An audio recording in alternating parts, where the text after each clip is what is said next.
Beaucoup de non-résidents font ces 5 erreurs avant même leur première carte américaine. Et c'est exactement pour ça qu'ils sont refusés ou qu'ils ralentissent considérablement leur propre progression sans même s'en rendre compte. Dans cette vidéo qui clôture notre première semaine ensemble, je vais reprendre chacune de ces 5 erreurs en profondeur avec à chaque fois un exemple concret de situation réelle pour que tu puisses les éviter complètement dès le début de ton parcours.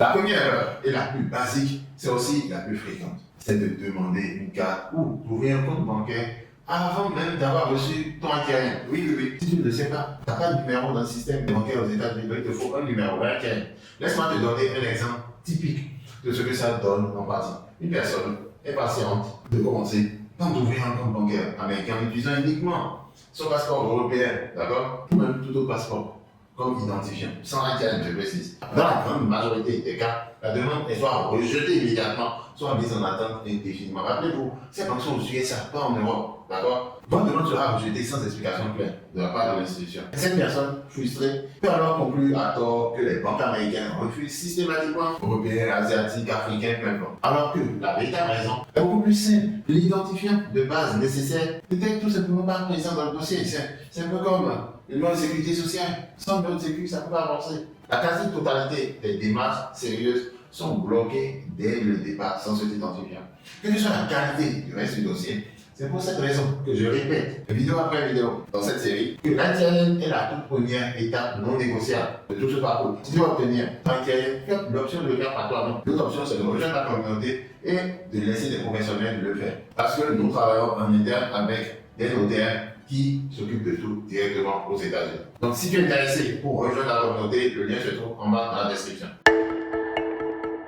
La deuxième erreur consiste à utiliser une adresse non reconnue ou incohérente. Imaginons une autre situation typique. Une personne utilise une adresse de service de réexpédition de courrier bon marché, trouvée rapidement en ligne, d'accord? Sans vérifier si ce service spécifique est reconnu par les institutions financières qu'elle cite. Sa demande de compte bancaire est silencieusement bloquée, sans message d'erreur claire, ce qui la laisse dans une incertitude totale sur ce qui ne fonctionne pas. Après plusieurs semaines d'attente sans réponse, elle finit par comprendre souvent en recherchant de l'aide auprès d'une communauté spécialisée que le problème venait de cette adresse non reconnue.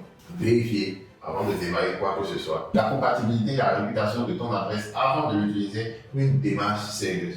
Cela évite complètement ce genre de refus silencieux qui peut être particulièrement frustrant. Parce qu'il ne s'accompagne souvent d'aucune explication claire. La troisième erreur, c'est de demander une carte le jour même de l'ouverture du compte bancaire. Non, je ne te parle pas de carte de débit, je te parle de carte de crédit, d'accord, l'argent de la banque, sans laisser le temps à un historique de se construire. Prenons l'exemple d'une personne qui, dès la confirmation de l'ouverture de son compte américain, soumet immédiatement une demande de carte. Persuadée que plus elle agit vite, plus elle progressera rapidement. Sa demande est refusée. Non pas à cause d'un problème de dossier ou d'identité, mais simplement parce que l'émetteur de la carte n'a aucune donnée sur laquelle s'appuyer pour évaluer le comportement financier. Cette même personne, si elle avait attendu 3 ou 4 mois, en laissant son compte accumuler des mouvements cohérents, d'accord? Acheter du carburant, payer pour un resto, bref, cela aurait très probablement vu sa demande acceptée sans difficulté. Quelques mois d'activité cohérente avant de te lancer dans les demandes de carte renforce littéralement, d'accord, considérablement, je dirais même, la crédibilité de ton dossier. Et cette patience, qui peut sembler frustrante sur le moment, est en réalité l'un des investissements de temps les plus rentables de tout ton parcours. La quatrième erreur consiste à demander plusieurs cartes en quelques semaines pour soi-disant maximiser ses chances. Imaginons une personne qui, dans le même mois, soumet des demandes auprès de 3 émetteurs différents en se disant qu'au moins l'un d'entre eux dira oui. Résultat, les 3 demandes sont refusées. Parce que chaque émetteur, en consultant les agences de crédit, voit les vérifications effectuées par les 2 autres. Interprète cette situation comme un signal de risque élevé. Pire encore, ces 3 vérifications rapprochées font baisser le score de crédit en construction de cette personne, qui se trouve dans une situation plus difficile qu'avant cette tentative. Si cette même personne avait soumis une seule demande, avait attendu le résultat, puis avait espacé sa demande suivante de plusieurs mois, En cas de succès, ses chances globales auraient été nettement supérieures. La patience, il laisse pas seulement des demandes, ne sont pas des options secondaires dans ce processus. Ce sont des éléments déterminants de ton succès. La cinquième et dernière erreur, c'est de demander directement une carte premium sans avoir construit le moins historique. Moi, j'ai dit c'est criminel. Tu veux qu'une banque te mette de l'argent, or, il n'y a pas d'historique comme nous.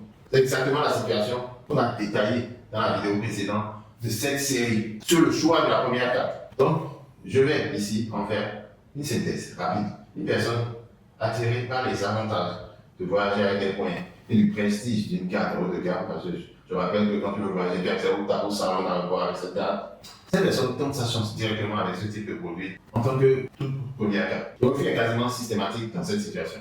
Parce que ces cartes premium sont spécifiquement conçues pour des profils déjà établis, avec un historique de crédit solide. Cette erreur, cumulée avec l'impatience générale des demandes rapprochées évoquées justement avant, cause à elle seule une grande partie des refus que je vois chez les débutants les plus pressés. Récapitulons ces 5 erreurs une dernière fois. Parce qu'elles résument à elle seule l'essentiel de tout ce qu'on a vu cette semaine. 1. Ne jamais sauter l'étape de l'ITN. C'est la fondation absolue de tout parcours. Donc, pour obtenir ton ITN, tu intègres ma communauté et on t'accompagne dans le processus. Ou simplement, tu as l'option de le faire toi-même. 2. Toujours vérifier la cohérence et la reconnaissance de ton adresse avant de l'utiliser pour une démarche sérieuse.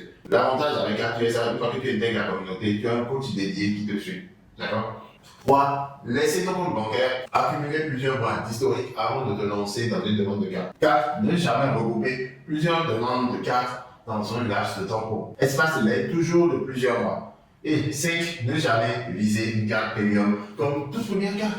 Commence toujours par une option accessible, un profil sans historique. Ces 5 points évitent l'écrasante majorité des échecs de démarrage que je vois chez les non-résidents qui tentent cette démarche seule. D'accord? Sans méthode claire. Cette semaine, nous avons couvert l'ensemble des fondations complètes. Pourquoi ce système est accessible? On a aussi vu ce qu'est l'ITN. On a vu pourquoi les banques refusent. Et maintenant, les 5 erreurs à éviter absolument. Tout ce contenu organisé et actionnable est rassemblé dans la checklist gratuite des 7 prérequis disponibles en téléchargement juste en dessous de cette vidéo. Et si tu veux être accompagné personnellement par moi ou un membre de mon équipe afin de t'aider dans ce processus, dans les moindres détails, j'ai une bonne nouvelle pour toi. La communauté KQSA qui est sur l'application School, auquel aujourd'hui près de 600 membres actifs à travers l'Europe, l'Afrique, l'Océanie et les États-Unis. On t'attend pour la suite du parcours. À la semaine prochaine pour la suite de cette série.